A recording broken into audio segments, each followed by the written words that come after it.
नमस्कार साथियों, स्वागत है आप सभी का एजू करंट इंडिया पर। जैसा कि आपको पता है, पुतिन भारत आए थे और अब उनकी जो यात्रा है वो समाप्त हो चुकी है और पुतिन फिलहाल में रसिया वापस लौट चुके हैं। सवाल ये उठता है कि क्या पुतिन आए तो उससे भारत को फ़ायदा हुआ या फिर भारत अपनी उसी पुरानी स्थिति पर है, मतलब पुतिन के आने से पहले था, या फिर भारत के साथ पुतिन ने कुछ ऐसी डील की है जिसकी वजह से यूरोप और अमेरिका इन दोनों देशों को काउंटर करे, या फिर जो अमेरिका ने भारत के ऊपर 50% टैरिफ लगाए हैं उन 50% टैरिफ का कुछ तोड़ निकाला गया है।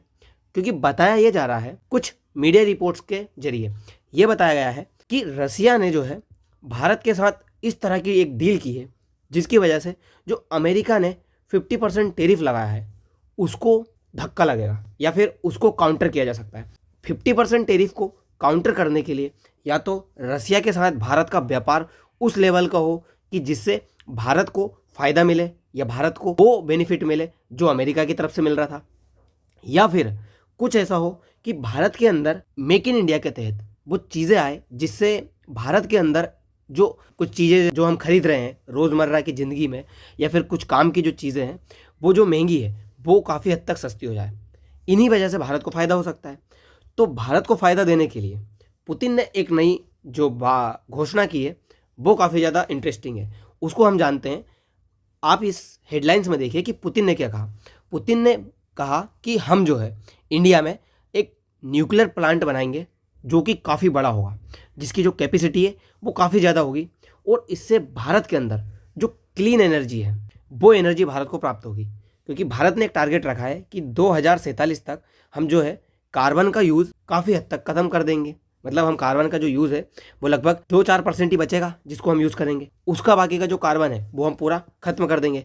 तो इसको यूज़ करने के लिए भारत में अब जो रसिया है वो न्यूक्लियर प्लांट लगागा।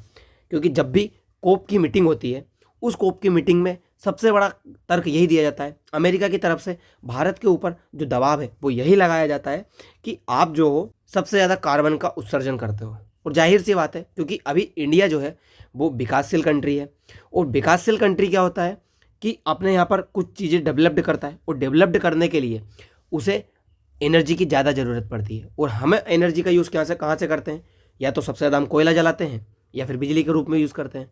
लेकिन बिजली इतनी ज़्यादा हो नहीं पाती है, इस वजह से हमको कोयला जलाना पड़ता है।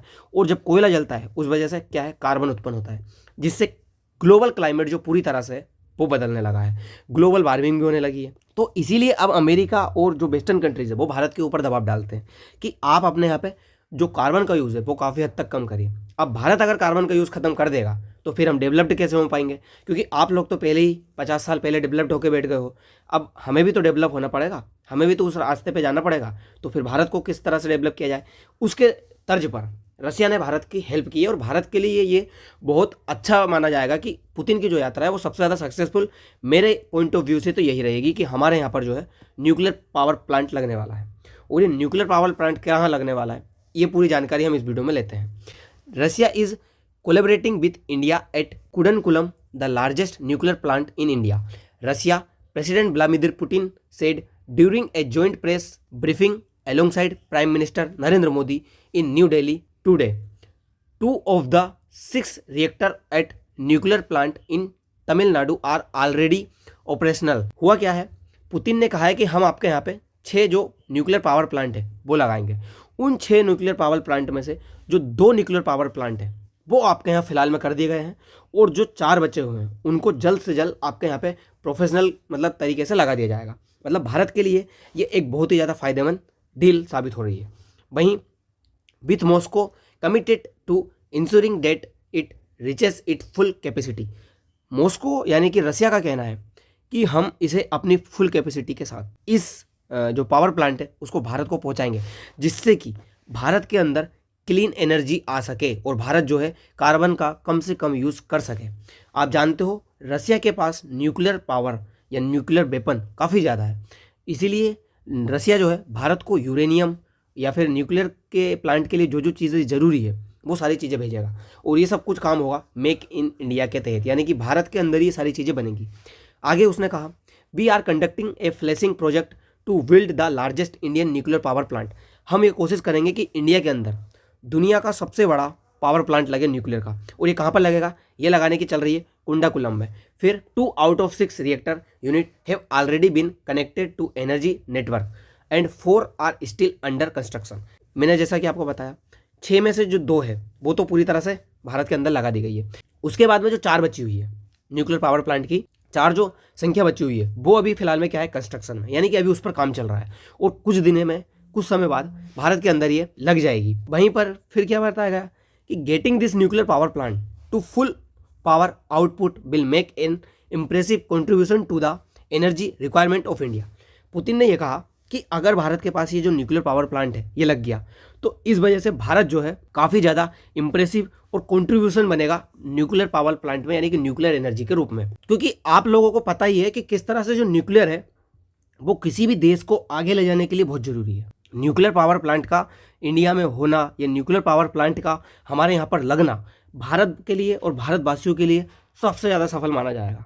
वहीं उन्होंने एक और बात कही कि his remark followed a statement by Russia state run nuclear corporation Rosatom confirming the delivery of its first consignment of nuclear fuel for the first loading of the 3rd reactor at the Kudankulam plant. हुआ फिर क्या कि जो Putin है वो भारत की यात्रा पर आए 102 दिनों के लिए। उनकी जो मुलाकात है वो प्रधानमंत्री मोदी के साथ होती है। जो बायलैटरल इशू चल रहे हैं दोनों देशों के बीच उस पर इनकी चर्चा होती है और एनर्जी सेक्टर पर इनकी जो चर्चा है वो अहम बताई जाती है। बाद में be presume that we could talk about the construction of small modular reactor and floating nuclear power plant. हम लोगों ने न्यूक्लियर पावर प्लांट के ऊपर काफ़ी ज़्यादा डिस्कशन किया। उसके बाद also known energy application of nuclear technologies for example in medicine और एग्रीकल्चर। भारत के अंदर पुतिन की तरफ से एग्रीकल्चर और मेडिकल इन 2 चीज़ों के ऊपर सबसे ज़्यादा ध्यान दिया जाएगा। जैसे कि मैंने आपको एक आगे स्लाइड है उसमें बताऊंगा और पिछली वीडियो में भी बताया था कि भारत की तरफ से रसिया को क्या है, एग्रीकल्चर मेडिकल से रिलेटेड जो केमिकल है, जो मेडिकल चीज़ें हैं वो हम सबसे ज़्यादा हमारे तरफ से एक्सपोर्ट करते हैं। किसको, रसिया को।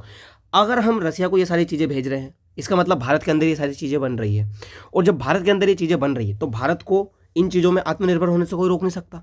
मतलब भारत इन चीज़ों में आत्मनिर्भर है तो हम किसे सबसे ज़्यादा बेचेंगे। तो रसिया ने कहा आप हमें सबसे ज़्यादा बेचिए, हम आपसे ये चीज़ें सबसे ज़्यादा खरीदेंगे और आपको जो है बेनिफिट किस में मिलेगा, ऑयल परचेज में, गैस परचेज में, जो उर्वरक है, खाद उर्वरक है, ये जो हम खरीदते हैं उसमें भारत को बेनिफिट मिलेगा। ये सब कहना है रसिया का।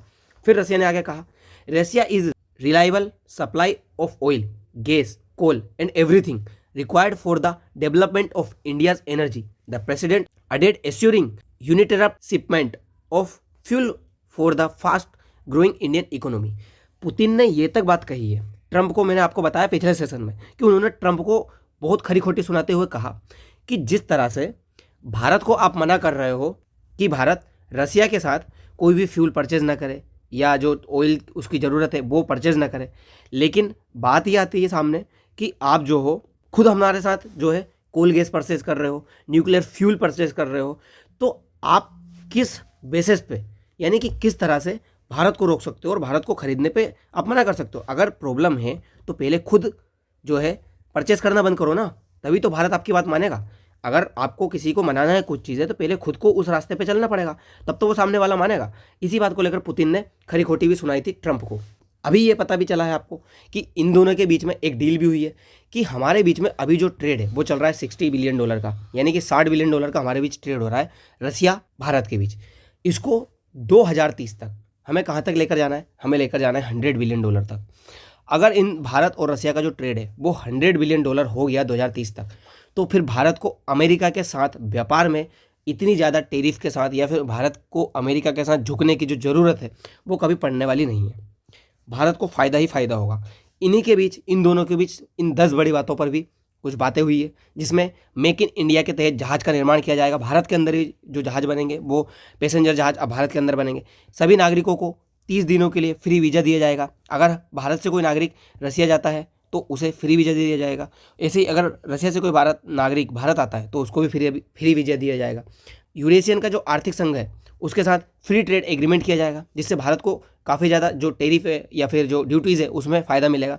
रूस में भारत के जो 2 नए वाणिज्य दूतावास है वो खोले जाएंगे। वहीं फ्यूल सप्लाई है उसको बिना रोक टोक के जारी रखा जाएगा। अभी थोड़ी सी फ्यूल सप्लाई में थोड़ी सी डिले हो रही है, लेकिन आगे चल के इस पर गौर किया जाएगा और इसको पूरी तरह से क्लियर किया जाएगा। वहीं भारत और रूस के बीच जो व्यापार है उसे $100 बिलियन तक लेकर जाया जाएगा।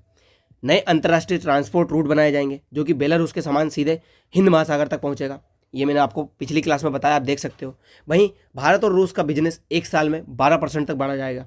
उसके बाद भारत और रूस मिलकर सबसे बड़ा न्यूक्लियर पावर प्लांट लगाएंगे, जो कि मैंने अभी आपको बताया भारत के अंदर।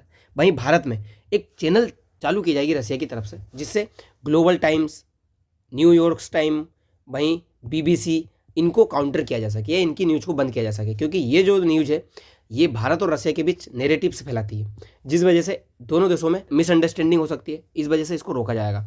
वहीं भारत और रसिया के बीच जो व्यापार है वो मैंने अभी आपको बताया लगभग $60 बिलियन का, यानी कि 5 लाख करोड़ के आसपास, 6 लाख करोड़ के आसपास है, जिसमें से भारत रूस को एक्सपोर्ट जो चीज़ें होती है वो क्या है, हम भारत वाले क्या क्या चीज़ें भेजते हैं रूस को, हम भेजते हैं 41,000 करोड़ की चीज़ें, जिसमें मछली, झींगा, चावल, तंबाकू, चाय, कॉफ़ी, अंगूर, मशीनें, कांच के सामान, कपड़े, दवाइयाँ, मेडिकल प्रोडक्ट, लो स्टील प्रोडक्ट, मतलब एग्रीकल्चर से रिलेटेड जो सबसे ज़्यादा सामान है वो हम रूस को भेज रहे हैं। और रूस ने जैसे कि बोला एग्रीकल्चर सामान वो सबसे ज़्यादा खरीदेगा, मतलब हमारे जो किसान हैं उनको ज़्यादा, जो फार्मर्स हैं उनको इस बार काफ़ी ज़्यादा मुनाफा होने वाला है रसिया की इस विजिट के कारण।